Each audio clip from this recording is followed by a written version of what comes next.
तो मैं आज गूस हू आई एम की एपिसोड 4 की स्टार्टिंग कर रही हूँ। तो यहाँ पर हम एक कंपनी का सीन देखते हैं जहाँ पर एक पर्सन किसी का इंतज़ार कर रहा होता है और ये कंपनी क्वीन हाउ के फादर की होती है। और यहाँ पर हम जिन को देखते हैं जो कि उसके फादर का सेकंड बेटा होता है और वो यहाँ पर आता है। तो वो कहने लगते हैं कि तुम यहाँ पर लेट क्यों आए हो, आज मीटिंग है। तो इतने में उसके फादर भी आ जाते हैं और कहते हैं कि तुम आज यहाँ लेट हो गए, तुम कितने लापरवाह हो, मैंने तुम्हें सब काम वगैरह बोल रखे थे लेकिन तुमने वो भी नहीं किए।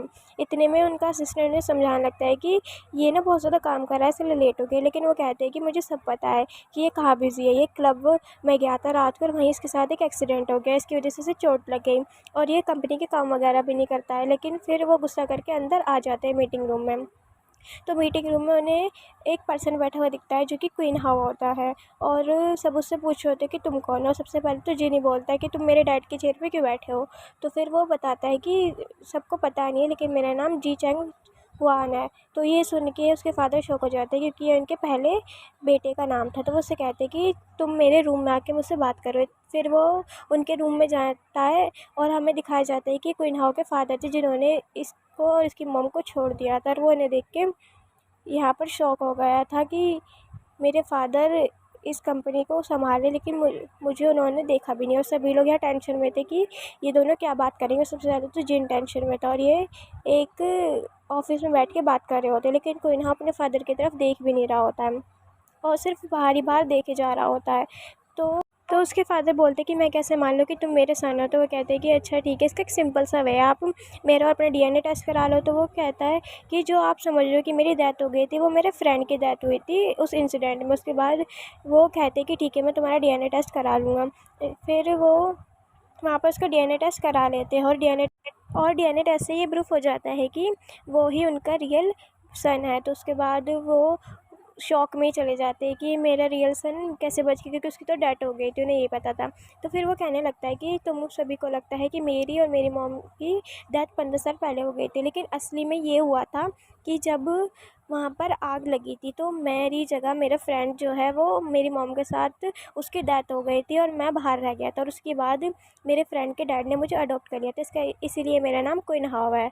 तो फिर वो उससे पूछने लगते हैं कि ठीक है तुम बच गए। उसके बाद वो आके से बताता है कि आपने सभी को इसलिए नहीं बताया मेरी मॉम की डेथ के बारे में क्योंकि आपके पास मेरी मॉम के शेयर्स हैं और अगर वो शेयर्स सभी को पता लग जाता है कि मेरी मॉम की डेथ हो गई है तो सभी आपकी कंपनी को बंद कर देते क्योंकि वो शेयर्स मेरी मॉम के थे और उन्हीं की डेथ हो गई। और इसके बाद आपने सभी से झूठ बोल दिया कि मैं और मेरी मॉम अब्रॉड चले गए हैं।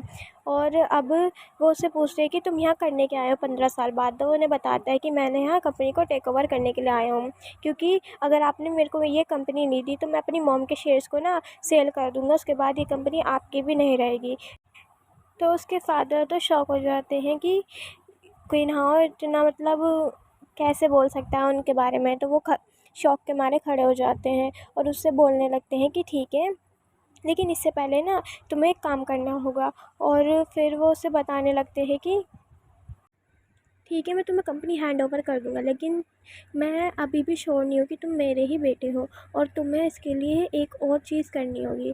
तो उसे बताने लगते हैं कि तुम्हारी मॉम ने एक एग्रीमेंट को साइन किया था जो कि शेयर्स को सेल करने के लिए था और वो उसे एग्रीमेंट दिखाते भी हैं और उसे बताते हैं कि तुम्हारी मॉम ने ही करा था और तुम्हारी मॉम के पास एक स्पेशल स्टैम्प होती है जो उसके लॉकेट में थी और वो उसे उसके फादर ने दी थी। तो वो बताते हैं कि वो उसकी पर्सनल स्टैम्प थी तो तुम्हें वो स्टैम्प लानी होगी तभी मैं मान सकता हूँ कि तुम मेरे और तुम्हारी मदर के बेटे हो। तो वो कहता है कि अब आप ये नई ट्रिक खेल रहे हो मेरे साथ, अब आप ये प्रिटेंड कर रहे हो कि मैं वो पेंडेंट ला के दूँ ताकि आप इतने कुछ और देख सके, कुछ और ट्रिक लगा सके। तो वो उसे कहते हैं कि नहीं ये सिर्फ कंपनी के भले के लिए। इतने में उसके फादर कुछ सिगरेट वगैरह जलाने लगते हैं और उसे आग देख के वही अपने पास वाले सीन याद आने लगते हैं जैसे उसकी मॉम की डेथ हुई थी और वो अनकंफर्टेबल होने लगता है। उसके फादर भी नोटिस कर लेते हैं और वो खड़ा हो जाता है और कहता है कि कंपनी तो मैं लेके रहूँगा शेयर होल्डर से चाहे किसी भी तरह, और वहाँ से चला जाता है। और फिर हम देखते हैं कि जब वो बाहर आता है अपनी कार में बैठने लगता है और गुस्सा करता है कि सब उस लड़की की वजह से हुआ, मैं अपने पहले प्लान में कामयाब नहीं हो पाया। इसी के साथ एपिसोड खत्म हो जाता है। आपको कैसे लगा प्लीज़